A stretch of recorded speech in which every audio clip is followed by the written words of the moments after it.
Why is physical fitness crucial for well-being, impact of fitness, and a healthy lifestyle on long-term financial goals? How do I maintain a healthy and well-balanced lifestyle? So physical fitness is not only about staying in shape. You for sure will be more present than absent and improve productivity. Definitely, some of those unplanned expenses you and I will avoid.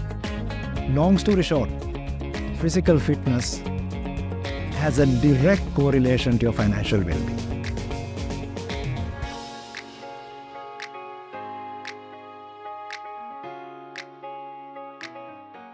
So nourishing your body with exercise and nutrition really helps your mental freshness, mental clarity.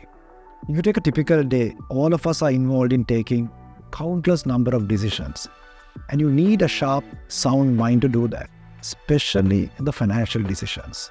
Now, that's why getting your exercise in, your physical activities in to your day-to-day life really helps. So in that, your morning routine really matters. I truly believe in that. All of you will agree daily exercise is good for you. In fact, that's everyone's New Year resolution. But the truth is, everyone won't be able to wake up like me at 4 a.m. and I go for a bicycle ride. You might have to drop your kids or maybe travel 2 hours to work. So how can you be very practical in the way you become active and fit during the day?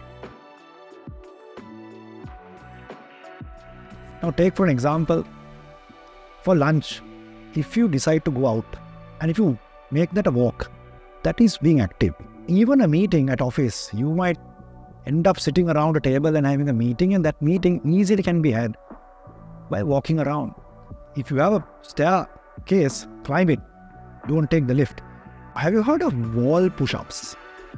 Even in attire like this, even a sari, even a skirt, you can do some push-ups. 1 minute, mark my word, you see the difference. So if you make this part of your daily routine, automatically your strength and conditioning will grow. So these are some very simple practical ideas that you can use to ensure your day is spent active and your fitness will naturally follow. Exercise and healthy eating has to go together, hand in glove. But healthy eating, healthy cooking, for most people, seems like a little complicated. My morning bike ride generally ends up in a Kandakade. That is a definite option for everyone because it's available everywhere in this country. Then the next is, if you really think to put a quick healthy meal together, it's not rocket science. But I'll give you a small tip. What I've done is I've taken all the white ones gradually out. So in other words, white rice, white bread, brown bread, white sugar, brown sugar, maybe reduce all the sugar if you can, right?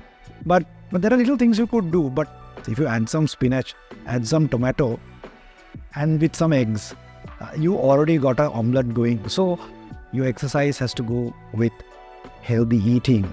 In this country, it's actually very easy to do. Every morning I catch the sunrise.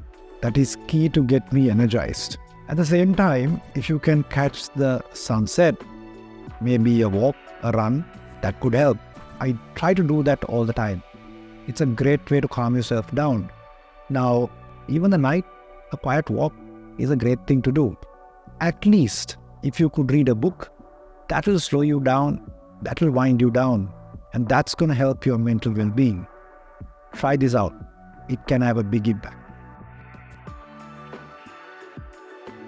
So we speak about setting goals. You have to be really specific, right? Let's say fitness. You can say, I want to be fit. But what does that really mean? What is your exact goal? Is it your cardio, heart and lungs? Do you want to improve your strength? Do you want to improve your flexibility? Do you want to reduce weight? So the goals have to be specific. Same for financial. You might want to improve your savings. Maybe it's your expenses that you want to cut down. Maybe it's investment, retirement, paying your loans off. So simple short-term savings goals itself requires specific attention. For an example, if you want to save, what's the right equation? Is it your income minus your expense that becomes saving? Let's say that's A. Or is it B? Your income minus your savings and then your expenses come. Is it A or B? If you think about it, the answer will be B. Because you got to build that routine, that ritual of leaving some money aside, even from 1,000 rupees, so 10,000 rupees you get before you start spending. And that over time accumulates, which can become your investment, can go into retirement plan, or even your health insurance premium.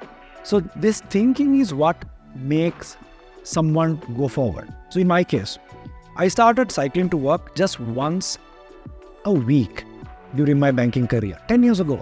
If you look at today, I've come a long way. 80% of all my travel today in the city limits is on a bicycle. Just imagine the amount of money I would have saved. I have yet to stay in a petrol queue in an emergency. So this is all about your rituals and routines, and importantly, making a commitment to make that simple behaviors happen. Think about it. Being sick and injured can be a nightmare. The time you lose, the money you lose, sometimes the bills can be way beyond what you ever planned for. And that's where you lose your peace of mind. So selecting the right health insurance is going to be a very important decision that you will have to take, because that's going to be the financial safety net that will help you go after some of those moving goals that we have today, and more importantly, to enjoy life. If you don't have the right health insurance, it's like riding a bicycle without a helmet. So at some point we have to speak about sleep. Big fans of waking up in the morning, the whole energized routine. But at the end of the day, if you ask the question, there is very little emphasis played on sleep, especially in today's rat race. My life as a corporate executive, in my banking life, I can remember the type of hours I used to work. It was very regular.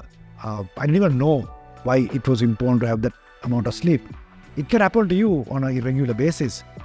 So having that priority on the need for sleep as a key component of your mental freshness, for you to be stress-free in the morning, is a conversation as a family we have started to have.